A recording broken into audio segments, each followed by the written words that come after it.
اور آخر میں صحت کارڈ میں سب سے زیادہ فخر یہ ہے کہ ہمارے جو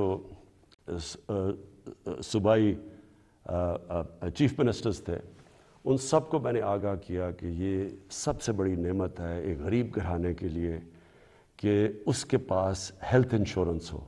جب بھی وہ ایک کوئی گھر میں بیماری ہو تو ان کو یہ خوف نہ ہو کہ ہم ہاسپٹل میں جا کے اپنا علاج نہیں کروا سکیں گے.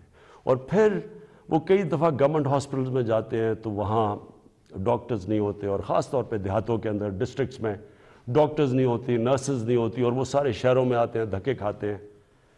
یہ جو صحت کارڈ ہے یہ پاکستان کی تاریخ میں نہیں، یہ شاید ڈیولپنگ ورلڈ میں بھی، بلکہ ڈیولپڈ ورلڈ میں بھی اس طرح کا کہ آپ نے ہر گھرانے کو، ہر جو ہمارے صوبے ہیں سندھ کے علاوہ، کیونکہ پروونشل گورنمنٹس اس کا پیسہ دے رہی ہیں، ہر گھرانے کے لیے ہم انشاءاللہ مارچ کے آخر تک پنجاب میں ہر گھرانے کے پاس صحت کارڈ ہوگا.